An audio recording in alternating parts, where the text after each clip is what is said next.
Summertime is time for relaxation and fun at your favorite resort. There are thousands to choose from, but on this particular occasion, our choice happens to be the little town of Saugatuck in the state of Michigan, where the Kalamazoo River wends its peaceful way, and all seems to be right with the world.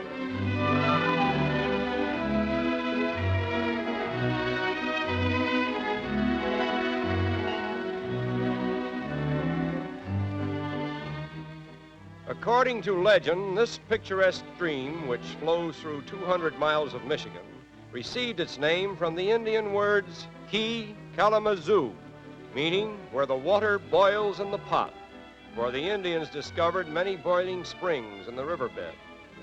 What was once the happy hunting and fishing domain of the Indian is now a haven of relaxation and diversion for the white man.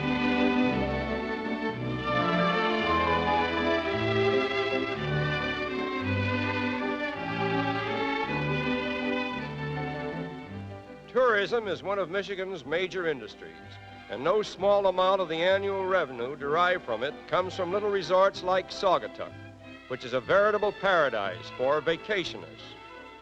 As a rule, the tempo of life here is slow and peaceful, but occasionally the old Kalamazoo is aroused from its slumber by performances like this.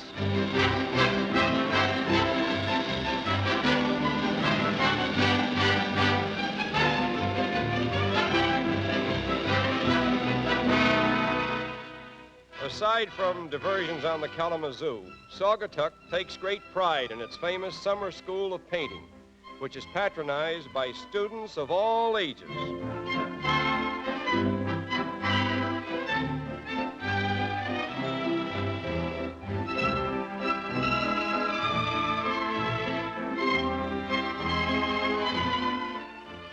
Classes are taught by distinguished artist instructors, most of whom are recognized teachers in leading universities. At the little town of Colon in southwestern Michigan, we are entertained by Percy Abbott, the Magic King, who has been conducting a flourishing and unique business here for the past 20 years. In fact, it requires a 640-page catalog to list the magic articles manufactured in Mr. Abbott's shop. And this is only one of them.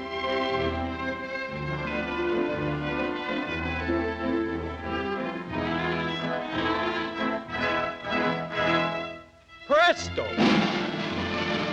Once a year, Colon's population of 800 is about doubled for 1 week in September, when professional illusionists and amateur students of hocus pocus from all parts of America gather for a jamboree, at which they exchange ideas and try to baffle one another, buying and swapping tricks.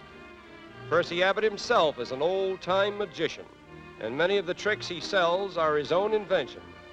Magic, he says, is the oldest of human arts and the most popular of hobbies. There are probably 1 million people in the United States alone who like to dabble with magic of some sort, and about 50,000 are professionals. He claims that any parlor amateur can perform most of his tricks. But here is one that is quite baffling. We promise not to tell how it is done, but maybe you can figure it out.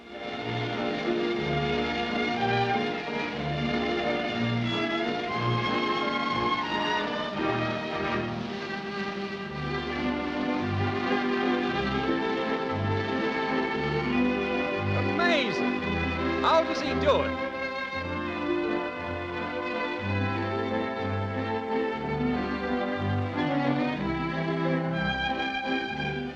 And now we'll leave Abbott the Great with his tricks and continue our journey into the Playlands of Michigan. This is Lake Macatawa, an offshoot of Lake Michigan, and a popular resort for those who enjoy aquatic sports.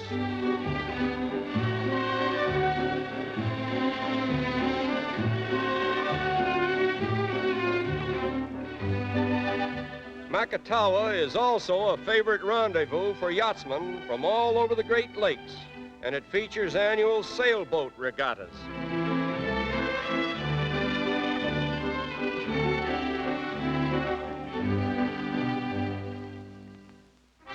This colorful resort is particularly noted for its water ski carnivals, in which many of the nation's champions compete for prizes.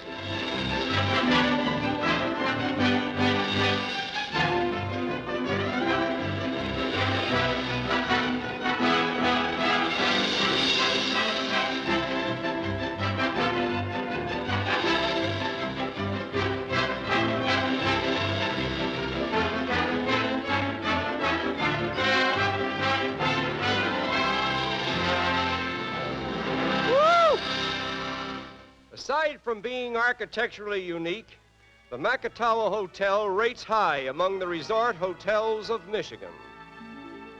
Not far from here is the little town of Zeeland, where the descendants of its Dutch founders perpetuate the manners and customs of old Holland.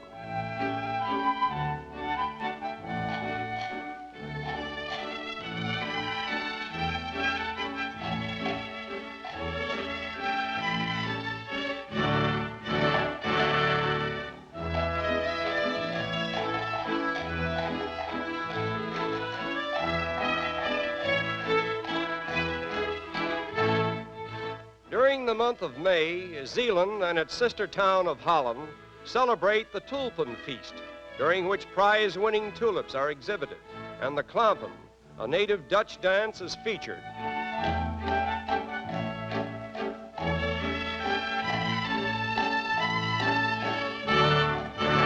Continuing our journey northward, we speed past Prospect Point, another popular playland at Spring Lake, and out into the waters of Lake Michigan, where we settle down for a little fishing at Grand Haven.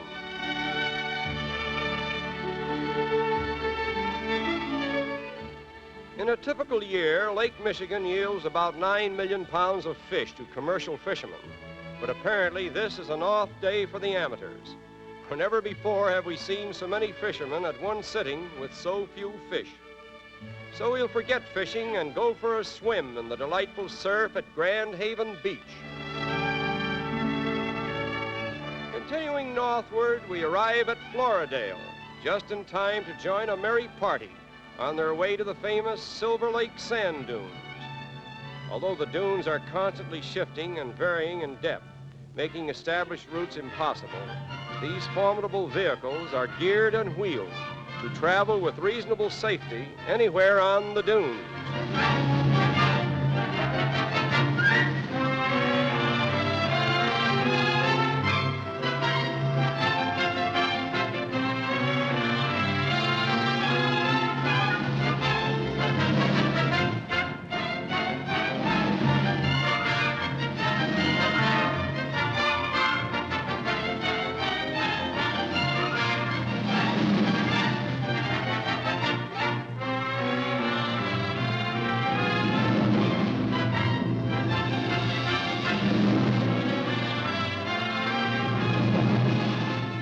After a few miles of skidding on the sand dunes, we return to more solid ground. And even the rickety-looking bridge over which we passed with some temerity on our way to the dunes now feels like the world's safest structure. And it is here that we most reluctantly say farewell to the Playlands of Michigan.